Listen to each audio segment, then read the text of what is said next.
다음은 29곡입니다. 김은찬 쌤 요약을 보면은 베아트리체가 천사들과 여러 하늘들이 어떻게 창조되었는지 설명한다. 그리고 무엇 때문에 일부 천사가 반역하였는지, 천사들의 본질적인 성격은 무엇인지 이야기한다. 그리고 천사에 대하여 거듭된 관념을 퍼뜨리는 학자와 설교자들을 비판한다.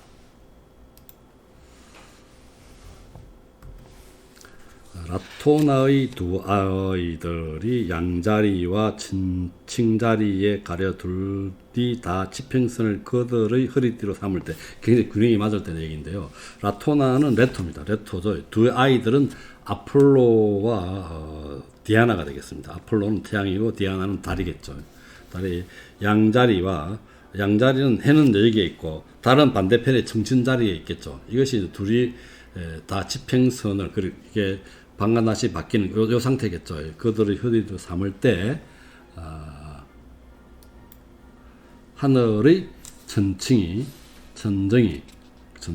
그들의 균형을 맞춰준 그때부터 그들 두 별자리가 방구를 바꾸며 저 뒤에서 균형을 잃게 되고 마는 그러한 순간, 아주 짧은 순간을 나타내고 있습니다. 28곡의 그림이 하나 소개하는 걸 빠뜨렸네요. 돌의 그림이 있는데요.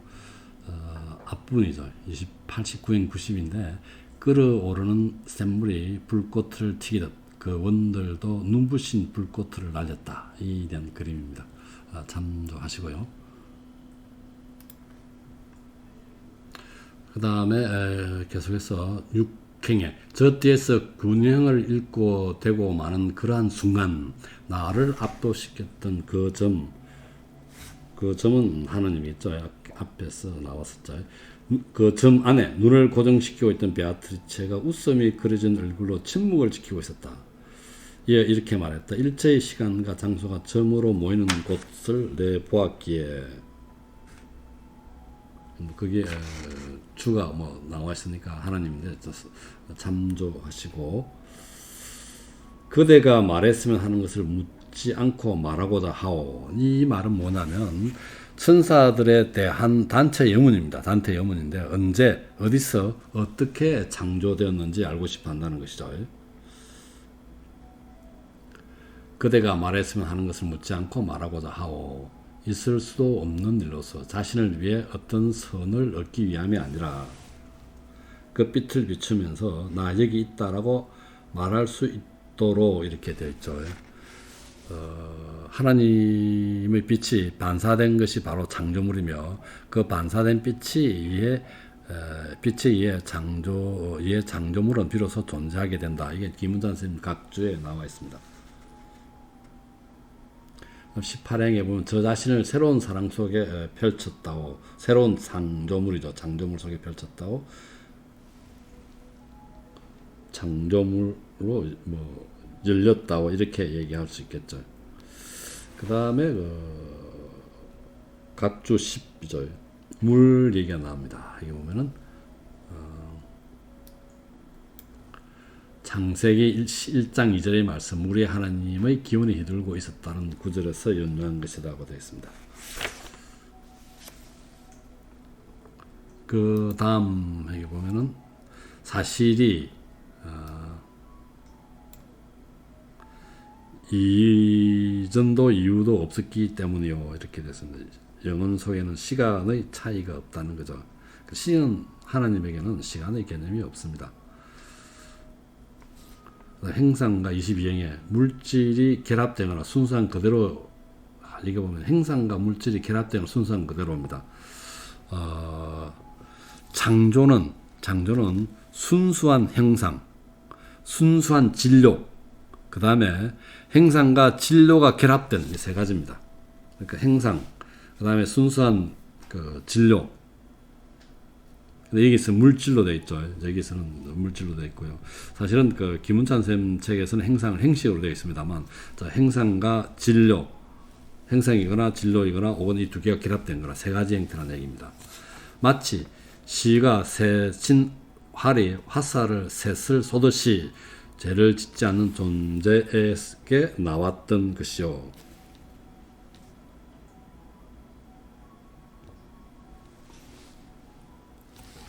이렇게 세 형태로 나오게 된다는 것이죠. 그러니까 형상이나 진로나 아니면 이 두 개가 결합된 형태로 이렇게 되겠죠. 그 다음에 27행에 보면은 전체의 틈이 전혀 없듯이 그의 주님의 세 가지 형태의 결과 또한 어느 것이 먼저라는 구별이 없이 모든 것에 어울려 제 존재 안에 비쳤다오. 그 다음에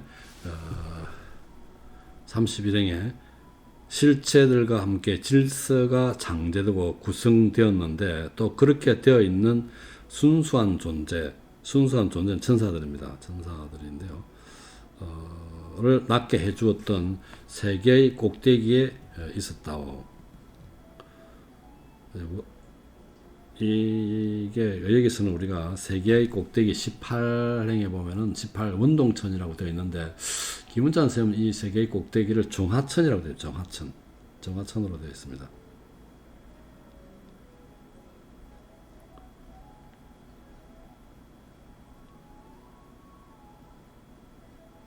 정하천으로 되어 있고요.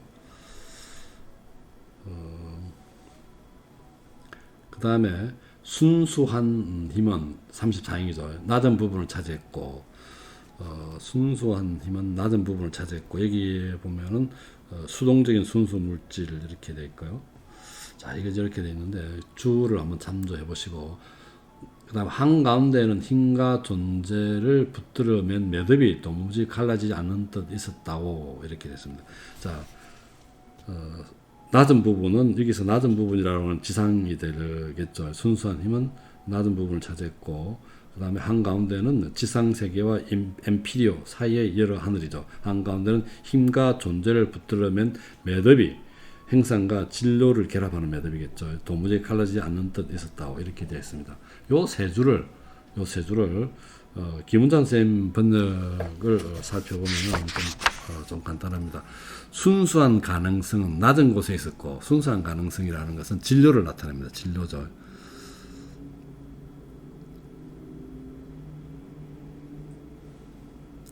그 다음에 낮은 곳은 지상세계죠. 있었고 그 사이에는 지상과 엠피레오 사이, 정하천 사이에는 가능성이 행위와 함께 절대 끊이지 않는 매듭을 지었죠. 가능성이라는 진료고요. 행위는 행상입니다. 행상과 함께 같이 함께 붙어 있었다는 거죠. 절대 끊기지 않는 매듭을 지었죠. 이렇게 되었습니다. 그래서 이렇게 보면은 행상은 엠피리에 있고 행상과 진로가 합쳐진 것은 하늘들이고 진로는 지상에 있다. 이런 얘기가 될 수 있을 것 같습니다. 제롬이 그대들에게 쓰기를 나머지 세계가 창조되기 전에 천사들이 창조된 것은 옳은 세계에 걸렸다고 하여서 이게 이제 잘못됐다는 얘기겠죠. 여기 보면은 주에 보면은 그 약설은 성 토마스에 의해서 반박당했다라고 되어 있습니다. 그 다음에 그러나 이 진리는 제롬과 반대되는 내용이기 때문에 천사들이 창조된 것 이렇게 되죠. 21행에 보면 천사와 우주가 동시에 창조됐다는 이론인데 이 진리죠. 그냥 이 진리입니다. 이 진리는 천사와 우주가 동시에 창조됐다. 앞에서 우리가 제롬이 세계가 창조되기 전에 천사들이 창조됐다고 그랬죠.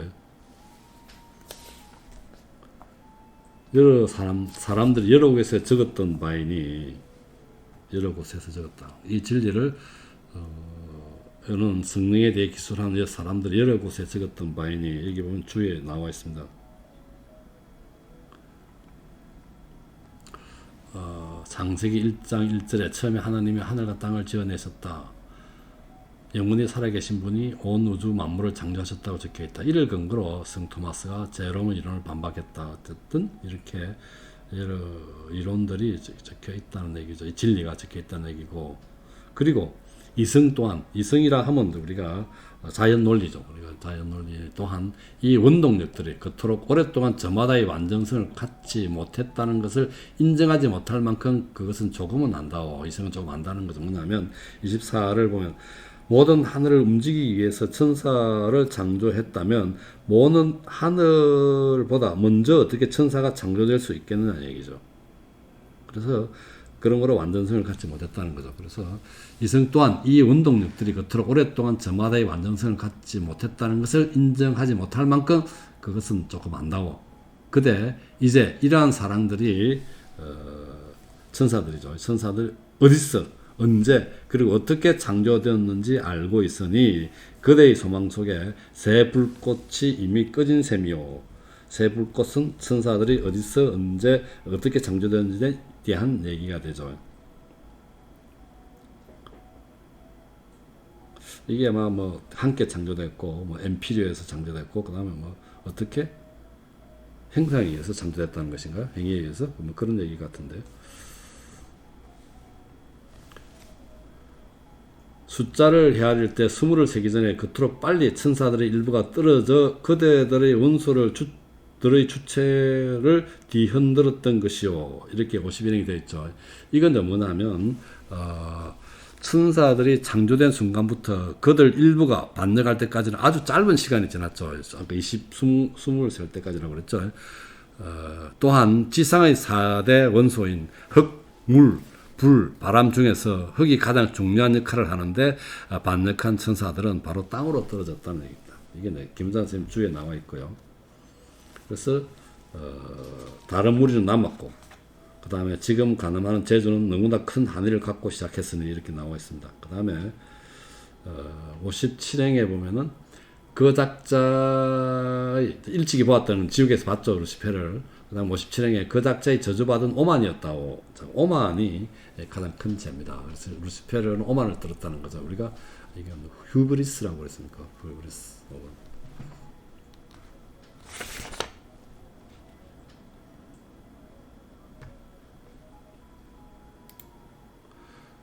저 위대한 인식 예로 준비시켰던 선으로만 하나님을 하나님의 신비를 바라보고 간주할 수 있는 능력이죠. 이게 그 위대한 인식입니다. 하나님의 신비를 바라보고 간주할 수 있는 능력에 준비시켰던 선으로만 자신의 존재를 인정할 만큼 겸손했다고 다른 천사들은 그렇죠.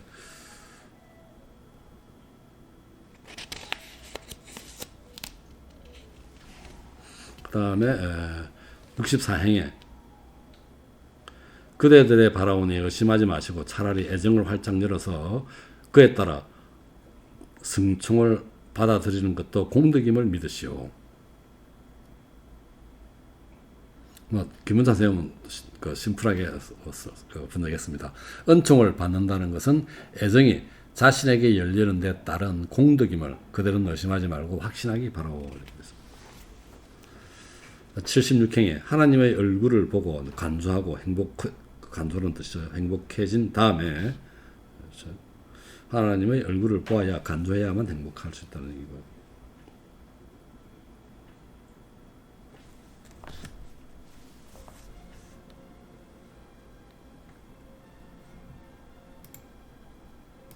그 78행에 보면은 그 얼굴로부터 눈을 돌리지 않았다고. 그렇다고 새로운 대상 때문에 보는 것이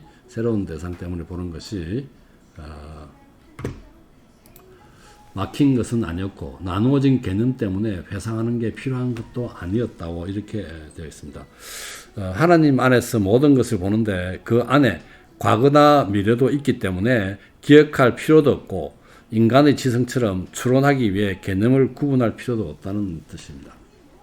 그 다음에 이 저 세상에선 지상이죠. 지상에선 뜬 눈으로도 꿈을 꾸면서 진실을 말하는 걸 믿기도 하고 안 믿기도 하는데 이 후자 속에 여기죠. 여기 이런 더한 죄와 수치가 있다는 뜻이죠.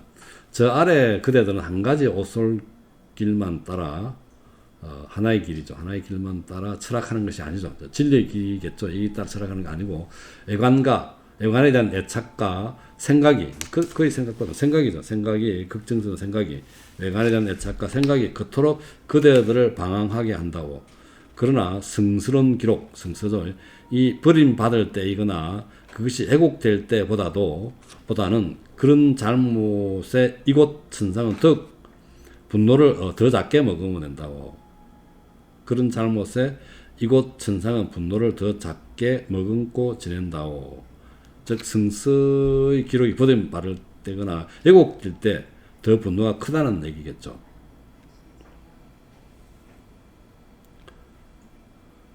그 다음에 91행에 그걸 성경이죠. 그걸 세상에 씨 뿌리는데 얼마나 많은 피를 흘렸고 겸손하게 성스러운 기록에 가까이 하는 자 얼마나 즐거운지 생각하지 않는다는, 생각할 수 없을 정도라는 것을 생각하지 않아요.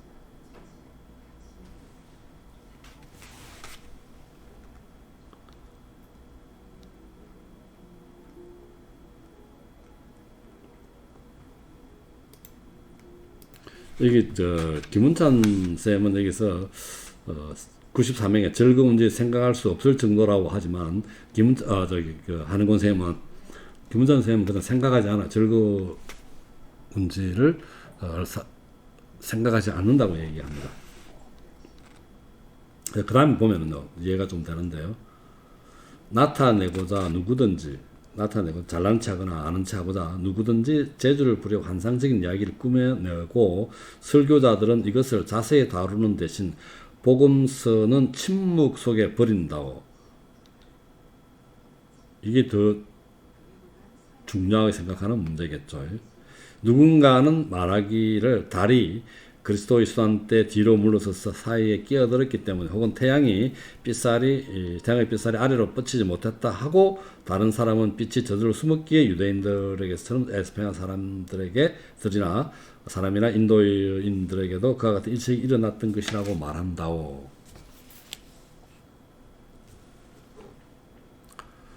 그 다음에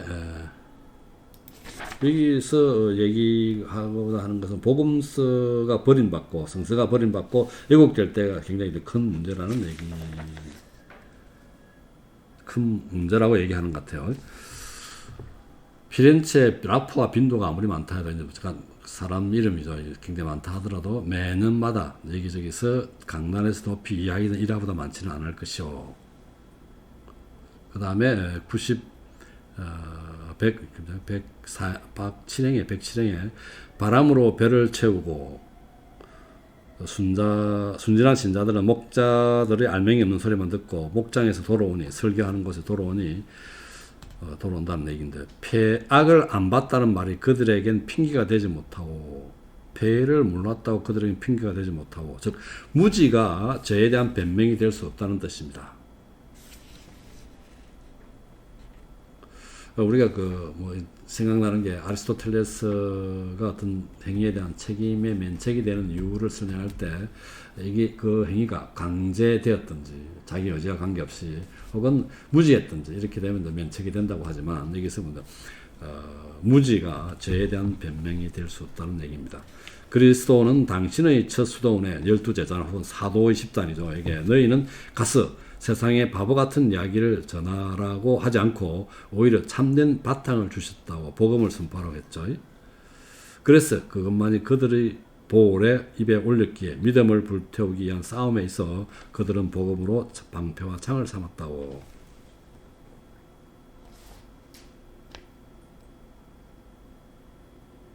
그 다음에 117행에 보면은 카푸치오란 말이 나옵니다. 카푸치오는 수도자리에 입는 망토와 머리까지 둘러쓸 수 있도록 되어 있는 옷입니다. 카푸치를 부풀릴 뿐이니 더 바랄 게 없다. 더 이상하지 않는다는 거죠. 그러나 카푸치 끝엔 새 악마가 깃드니 행여나 우매한 대중이 그것을 보았더라면 믿었던 사면의 진성을 알았을 텐데, 거짓 설교자들이 하는 사면 얘기겠죠. 그 다음 124행에 성 안토니오는 이것으로 그의 대지를 살찌웠고,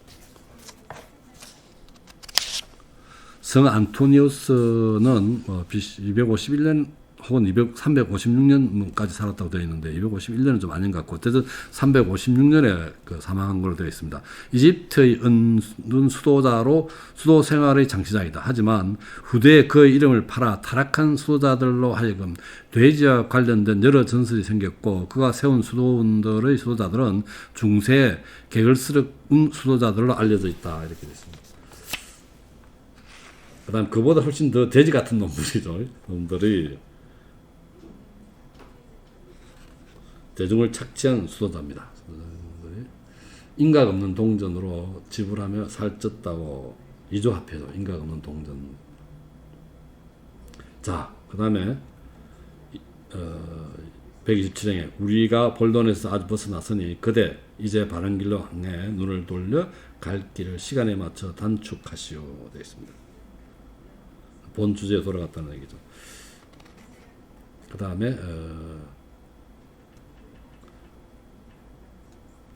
130행에 천사들의 성품은 수에 있어 너무나 도가 지나쳐 수가 너무 많다는 얘기죠. 인간의 언어나 개념인들 정령 이에 미칠 수 없을 만했다고. 그리고 다니엘을 통해서 구약 성서 예언자들 통해서 계산된 것을 그대가 주시한다면 거의 수천이란 말에 일정한 수요가 감춰져 있음을 알 것이요. 확정된 숫자는 없다는 거죠. 각 주를 참조해 주시기 바랍니다. 이게 54주가 있죠. 수천이란 말, 천만 신화, 억조 창생 이런 말이 있습니다. 그런 얘기죠.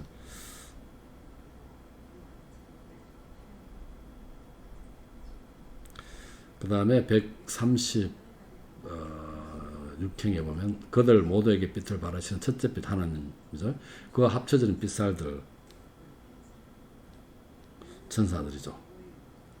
의 수요만큼이나 많은 방법으로 그들에 의해 받들어진다고. 따라서 사랑이란 개념을 주는 직관하는 실체에 따르게 사랑함의 감미로움은 그들 안에서 각각 뜨겁기도 하고 미지근하기도 한다 하다고. 그들 안에서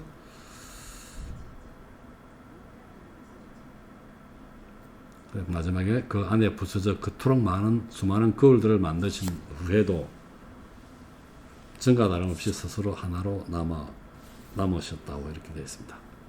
이상이 29국이죠. 29국까지.